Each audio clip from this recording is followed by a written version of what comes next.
Assalamualaikum warahmatullahi wabarakatuh. Salam sejahtera untuk kita semua. Saya Emily Talia, Prodi Ilmu Politik Universitas Jambi. Di video kali ini, saya akan menjelaskan materi yang sudah diberikan selama 1 semester. Tema yang saya ambil yaitu birokrasi dan politik. Birokrasi berasal dari 2 kata. Biro artinya meja, krasi artinya kekuasaan. Artinya, siapa yang memiliki meja tersebut ialah yang berkuasa. Sedangkan birokrasi dalam arti luas yaitu dua mesin politik negara yang terdiri dari aparat bergaji yang melaksanakan detail tugas pemerintahan, memberikan nasihat, dan melaksanakan keputusan kebijakan. Mengapa birokrasi penting di dalam suatu negara?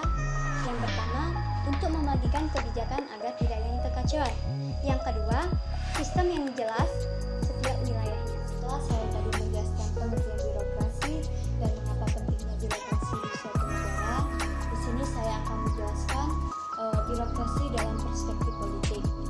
Merupakan badan pemerintahan yang merupakan sistem politik atau perpanjangan tangan dari pihak penguasa yang cenderung memihak, memiliki kewenangan, terlibat dalam suatu kebijakan, dan dapat menjadi sebuah organisasi mobilisasi massa. Klasifikasi birokrasi ada 3. Yang pertama, dilihat dari sisi pelaksana ada 2. Pertama, birokrasi sektor privat, kedua birokrasi sektor publik. Yang kedua, dilihat dari arti sempit dan luas. Yang pertama, birokrasi eksekutif, kedua birokrasi negara, dan yang terakhir yaitu dilihat dari sistem peningkatan pemerintahannya. Yang pertama, pemerintahan pusat, yang kedua provinsi, yang ketiga kabupaten dan kota, dan terakhir pemerintah negara tentunya mempunyai manfaat dan tujuannya sendiri. Di mana manfaat birokrasi itu ada 3 macam. Yang pertama, mensistemasikan, mempercepat, mempermudah, mendukung, mengefektifkan, mengefisiensikan pencapaian tujuan-tujuan pemerintah. Yang kedua, memudahkan masyarakat dan pihak yang berkepentingan dalam memperoleh suatu pelayanan dan perlindungan. Dan yang terakhir yaitu menjamin keberlangsungan sistem pemerintahan dan politik di dalam suatu negara. Tujuan birokrasi secara umum yaitu untuk memberikan pelayanan publik dalam rangka memajukan kesejahteraan umum, menciptakan keadilan sosial, dan mencerdaskan kehidupan bangsa. Birokrasi yang sehat idealnya diharapkan dapat menjadi agen perubahan dalam berbagai problem, penggerakan kreativitas, serta penguatan inovasi untuk kemajuan masyarakat. Selanjutnya, saya akan menjelaskan ciri-ciri birokrasi di sebuah negara. Yang pertama, negara maju. Di antaranya, yang pertama, aparat negara yang netral, yang kedua objektif, yang ketiga rasional, yang keempat cakap, terampil dan efisien, dan yang terakhir formal dan legalistis. Sedangkan negara berkembang, ciri-ciri birokrasinya diantaranya 1. Birokrasi di negara berkembang kekurangan sumber daya manusia, terampil untuk penyelenggaraan pembangunan. Dan yang kedua, birokrasi lebih berorientasi kepada hal-hal lain daripada mengarah kepada benar-benar yang hubungan antara penjabat yang dipilih dan penjabat-penjabat yang diangkat. Agar baik guna melaksanakan pembangunan untuk kepentingan masyarakat, maka idealnya hak politisi maupun birokrasi menggunakan logika pelayanan masyarakat. Apabila politisi masih mengutamakan kepentingan partai yang mengusungnya, dan apabila penjabat birokrat mengusungkan kepentingannya yang rasional, maka proses pembangunan tak akan berjalan dengan baik. Untuk materi selanjutnya yaitu keterkaitan birokrasi dengan pandemi COVID-19 dan PSBB di Indonesia. Di dalam penjelasan tadi, ada saya jelaskan yaitu manfaat dan tujuan birokrasi itu sendiri, di mana manfaat birokrasi salah satu memudahkan masyarakat dalam memperoleh pelayanan dan perlindungan. Sedangkan tujuannya yaitu memberikan pelayanan publik dalam rangka memajukan kesejahteraan umum.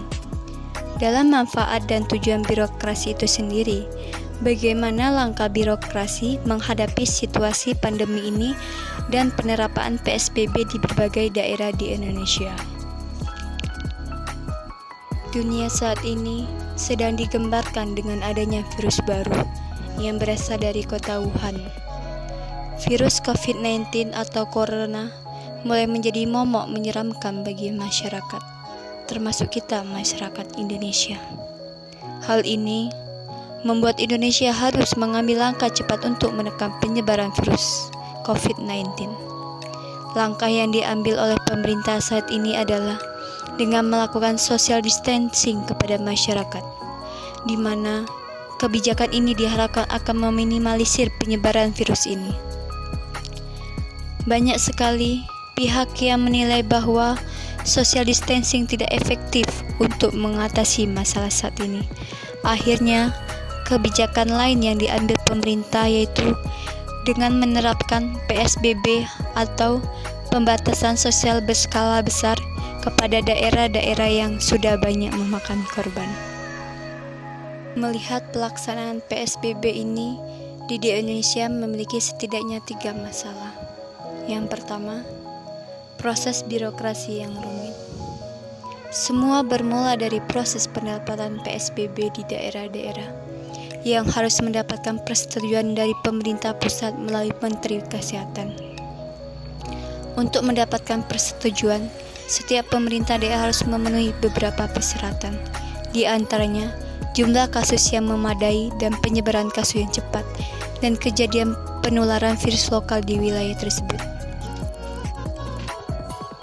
Meski dalam persyaratan tersebut tidak disebutkan dengan jelas parameternya. Namun, dengan proses birokrasi yang cukup memakan waktu, cukup ragu niat baik tersebut akan terwujud. Bahkan, setelah mendapat persetujuan, pemerintah daerah belum otomatis dapat menerapkan PSBB secara langsung. Mereka harus menyiapkan diri untuk menyebar informasi tentang pemberlakuan PSBB di daerahnya kepada masyarakat. Waktu adalah segalanya dalam aksi pencegahan COVID-19. Keterlambatan keputusan yang diambil pemerintah dapat berakibat fatal karena memberikan kesempatan untuk virus menyebar semakin besar. Untuk memangkas birokrasi, pemerintah bisa jadi menerapkan PSBB secara serentak dilakukan di seluruh wilayah Indonesia tanpa terkecuali atau lockdown total. Kedua, tanpa disertai basis riset. Penerapan PSBB di Indonesia bermasalah karena tidak dilandasi dengan basis data dan riset. Belajar dari beberapa negara yang sampai saat ini cukup sukses dalam menghambat laju penyebaran COVID-19, mereka selalu menggunakan basis data dan riset dalam melakukan pembatasan mobilitas masyarakat.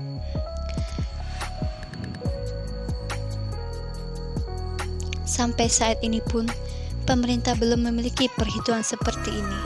Untuk itu, pemerintah harus lebih melibatkan peneliti dan ilmuwan untuk memastikan bahwa kebijakan PSBB yang diterapkan benar-benar efektif. Yang ketiga, bahasa yang rumit. Cara pemerintah dalam mengkomunikasikan pandemi COVID-19 ke masyarakat banyak menuai kritik. Beberapa ahli menilai bahwasannya bahasa yang digunakan pemerintah terlalu rumit dan tidak mudah dipahami oleh kebanyakan masyarakat. Serta banyaknya pelanggaran yang terjadi selama PSBB ini kemungkinan besar berasal dari ketidakpahaman masyarakat selain juga pengawasan yang kurang efektif. Selain itu, efek samping diberlakukannya PSBB yaitu para pengusaha dan masyarakat lainnya menanggapi bahwa PSBB dapat menyebabkan sejumlah industri dan mata pencarian menjadi tersendat.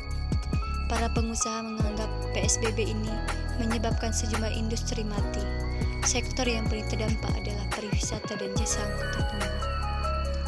Selain itu juga, kepada para ojek online yang mempunyai kredit motor pasti merasa bingung bagaimana cara untuk melunasi cicilan tersebut. Karena kita ketahui, PSBB ojek online tak lagi bisa mengangkat penumpang dengan peraturan ini. Tentu pendapat mereka menjadi semakin kecil. Walaupun mereka masih mendapatkan uang dari layanan lainnya, seperti pengantaran barang ataupun makanan. Lihat dari semua itu, manfaat serta tujuan birokrasi itu sendiri merupakan salah kaprah yang diambil oleh pemerintah itu sendiri, yang mengakibatkan masyarakat hanya berdiam diri dan menunggu aluran tangan dari pihak lain yang ingin saling membantu sesama manusia. Video penjelasan